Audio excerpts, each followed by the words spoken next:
it's Wendy K Laidlaw here, and as always, I do hope that this video finds you well. It's very cold in Scotland, hence why I have the furry attire on that I do, so do forgive this look.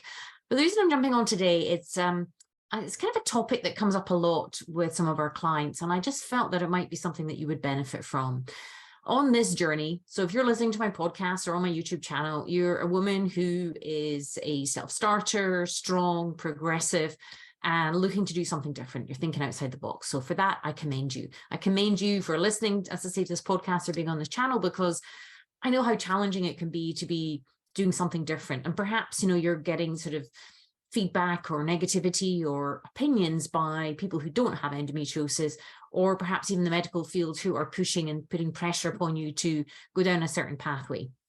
So the very fact you're listening to me is awesome. There's some part of you that knows that there has to be another way, and there is another way.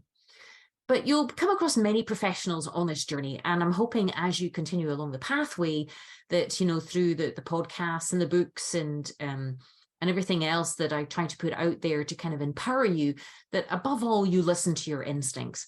And especially when you're dealing with all different types of professional, there could be mental health professionals, they could be nutritional professionals, it could be medical professionals. And I think ultimately what I always want to encourage the women that come through here is you matter. You are worth it. You must listen to yourself above all things. And that's actually one of the most challenging elements of our journey, because of the way that we've been conditioned, the way that we've been almost indoctrinated into a way of being.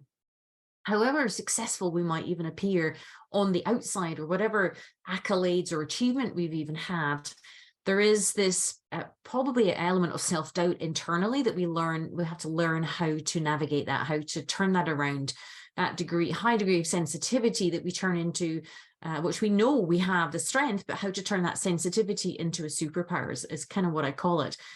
But ultimately, what's come up recently is several clients of ours who, over and above coming through our program, of which is a very highly supportive, what I call extreme VIP support, because obviously there's a number of different elements. There's the 5 Ps that we're addressing: the produce, the products, the property. To be honest, they're the easy parts, but then it's people and past that we're having to, you know, guide and encourage our clients to navigate through as well, so they can come back into their body, into their instincts, and understand through their learning, to hear themselves what they need to do to move forward.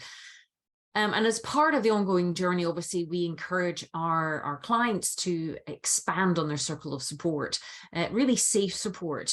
We have obviously I'm biased, but we have an amazing team of support here, but also we encourage our clients to expand on that safe circle of support. And sometimes one of those suggestions might be to have a counselor, super safe counselor, or, you know, a really kind therapist to allow that extra support and encouragement and shining a light and guidance as to how to maybe dig down deeper into the subconscious parts of our brain to see kind of what else might have gone on, perhaps in the past. As you know, of the 5 Ps, the 5 poisons, the past is a big one. In my own situation, I didn't even know there was stuff in the past bubbling away in the deep subconscious, because I'd compartmentalized it. I'd filed it away so cleverly and so sophisticatedly that I didn't know it existed until I started to do the work that I needed to do. And in particular, I didn't know that I was classed as having PTSD, which is post-traumatic stress disorder, and that there was capital T trauma, except for in my life. I didn't know that these words existed for my experiences. And of course, that tends to come in time. The more reading you do, the more work that you do personally on yourself, then you start to uncover things. So the idea of suggestion of working with perhaps a counselor or therapist is to, again, have another safe person as part of your safe circle to really allow very gentle and very slow investigation and kind of look at what's in the subconscious, because the very structure of our personalities, probably the very reason that endometriosis or adenomyosis or cysts or fibroids have shown up, is because we learned when we were little, because these are patterns of behavior that were survival strategies, which were very clever and very sophisticated when we were young. But there's a reason why there's inflammation and hormone imbalance in the body, and that there's something affecting or what was mine, but is mine's good now because it's all in remission, but affecting someone's immune system. Because ultimately, any endometrial deposits that are lying around in the abdominal cavity or migrated anywhere else, the body, theoretically, the immune system should be able to go along that little Pac-Man and eat these things up and dissolve them. Any displaced endometrial tissue, same with any cysts or fibroids. If that's not happening, then you've got to say why. And normally what is impairing, as I say, the immune system is perhaps things like inflammation, the nervous system, all these kind of, past trauma that's deep in the subconscious, that is, the body's dealing with that rather than able to sort of focus on the immune system. So as I say, that part of our suggestions at certain points on this 12-month journey is to, get on board. Like I use the analogy of King Arthur and the Round Table. You're Queen Arthur, and you start to bring people to your table that are trusted, that instinctively, that you can, work with to, deepen your understanding of yourself, of what's happening inside your body and your emotions and things. So as I say, what's come up recently is very interesting. A couple of our clients have gone to see some therapists. And the reason, obviously, it took me, I think, 5 different therapists before I found one that I could trust, that was safe, that was just amazingly professional, had abject faith in me, and was just continued to keep training. It wasn't even like she just got her qualifications and then stopped, because that's another element.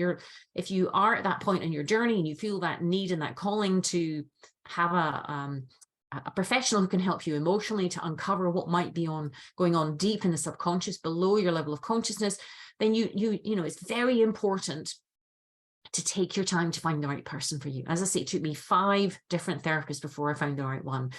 And the reason I'm jumping on here today is I just kind of want to remind you, as I say, that you're super important, that if you have dis-ease showing up in your body, any form of inflammation, hormonal imbalance, and there's different signs and symptoms and pain showing up in your body, it's because your body's trying to get your attention. And when you start to make these necessary changes to really take back power and control of your body, and as I say, we're trying to go down deeper and trying to uncover what might be there, it's super, super important to find someone who is safe. Now, how do you establish if somebody's safe, that you're going to, you could go through onto Google, and I was going to say the yellow pages, but that's showing my age. You could go onto Google and search for a therapist or counselor, and you're literally going out into the wild, wild west of the internet. You've got no idea who this person is. Yes, they might have a good bio. Yes, they might appear to be okay, but until you actually engage with that person, you don't know. Now, normally what I do suggest is, because of the very nature of the disease, of the condition, I suggest that you contact a female therapist or counselor. How can a man possibly understand what it's like with the condition that you have if he's never even had a period? So that's number 1 suggestion. Number 2 suggestion I make is that if you like the feel of their website and that you seem to connect with what they're saying, that you perhaps arrange a telephone appointment, first of all, and make sure that it's free, so you can get a sense of whether or not you like this person. And all the while, you're tuning back into yourself. You're listening to your instincts. As I say, the type of people that we probably learn to ignore our instincts, even if, hear them at all, at a very young age. But as you're on this journey, you're kind of waking up and being more aware of how you think and feel and how that affects your body and your emotions. Very important, if you're about to embark on a very personal and deep, emotionally explorative journey with somebody, that you filter them through, that you listen to yourself, that you do a phone call, first of all. If they're not even open to a phone call, then perhaps you need to move on to somebody else. So do that filtering of speaking to someone, first of all. Even just email back and forth before a phone call, you can get a sense. I think I spoke about this in another podcast, how I had, or maybe it was a group call, I'd had a situation where I had somebody wanting to come out to my apartment to do some work. And even the email back and forth seemed to be difficult, as in it seemed to be really challenging for this person even to commit or kind of nail down a time. And then I had the feeling on the day that they were supposed to turn up that they weren't going to turn up. And I was right. They didn't turn up. I emailed them to say, where are you?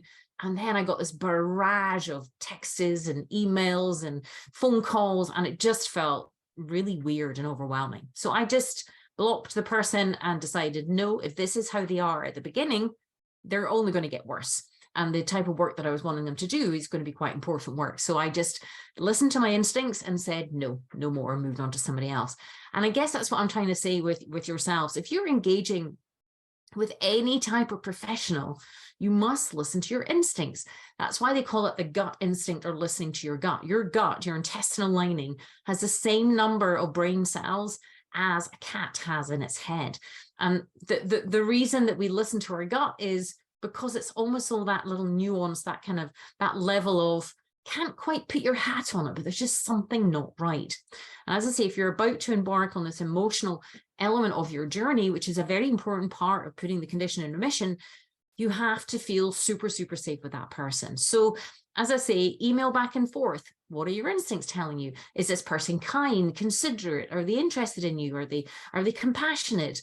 Are they showing you a level of professionalism that's making you feel safe? Or are they being curt? Or are they being dismissive? Or are they, because remember, professionals in all walks of life, there's some really lovely professionals, and there's also some not so nice professionals. And what you're wanting to do is to filter. It seems obvious, doesn't it?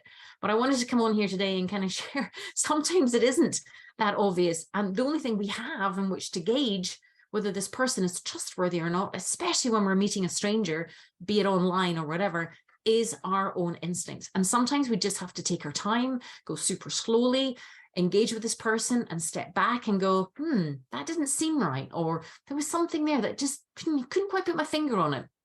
And we must listen to that. Again, a lot of women that I've worked with, such beautiful souled people, haven't known, and I was much the same, that it's really important to listen to yourself. That's all you have, is yourself and your instincts. So when you're even contemplating to engage with someone, especially in a therapeutic environment, I mean, it's bad enough even with the medical field or any other field, any other professionals. You're putting yourself, with medical field, you're putting your body into somebody else's hands, which again, if you're listening to this podcast, I'm hoping that you've ceased that, you've stopped that, and you recognize the power that you have within yourself to really influence your body's immune system and its healing capacity. And then, as I say, if you're looking to engage with someone from an emotional perspective or look at the past, that's it's very vulnerable work. And there's so much kind of new age psychology out there about, oh, be vulnerable and be open. No, don't be vulnerable and open. It's a dangerous world out there. There are people out there who don't have your best. They don't know you, and they have their own agenda. And they don't have your best interests at heart. I think it's really important to be aware of that. There's just so much claptrap. I think the word of last year, according to the dictionary, was codswallop. And I love that word, codswallop. There is so much codswallop out there on the internet, and you have to learn how to filter out what is codswallop and nonsense to what is going to be beneficial and supportive of yourselves. So make sure to take your time, listen to your instincts. Slow is fast. It really is. Slow is fast, especially when you're embarking on doing this sort of vulnerable work. It would be far better for you and all your parts to wait a year and find the right person, or go online. And as I say, even if you apply to work on one of our programs, we'll guide you on how to navigate that arena, if you like. And we have other processes and other amazing tools in which to help you do that. It's best to wait than to jump into a relationship. And ironically, our team and I were talking in the past. Many of us were in toxic and abusive relationships, so that's all that we knew. So to be in another one with a professional might feel familiar. But the difference is, now on your new journey, you recognize your worth, you recognize your value, and it's essential that you listen to your instincts. That's why journaling, writing in your journal in the morning, meditating, going into nature, but taking your time and slowing it down to engage with someone is really, really important. My counselor and therapist of 9 years retired last year, and I had thought about, do I need another person just to go and keep the cobwebs clear and things? And I engaged with somebody by email, but there was just nothing came back. And again, I thought, well, if that is how she is over email, she isn't going to be like that face to face. So very, very important to listen to yourself to get the right person. If you put down in your journal the type of person, the personality that you are looking for, kind, compassionate, professional, believing in you, supportive of you, understanding of you, especially if you've got endometriosis. You need a counselor or a therapist who understands the brain-body connection, who understands complex PTSD or deep brain reprocessing or brain spotting or EMDR. You need someone who is high level, you know, in the training department, not just your average counselor or therapist. Now, ironically, I'm going to be starting to do some training for practitioners, healers, therapists, and coaches in the next couple of weeks, because I understand that there is a gap there within those professionals that they don't understand.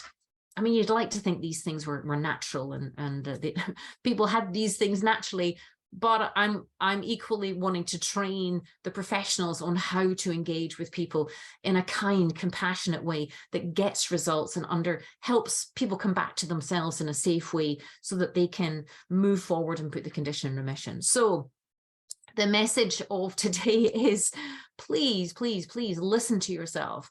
You know, this putting endometriosis in remission, it's not just about endometriosis. Clearly, that's the end goal, but it's so much more than that. Endometriosis has shown up in your body because it's trying to get your attention. So take the time to see the kind of relationships of the partners and the parents and the friends and the work colleagues.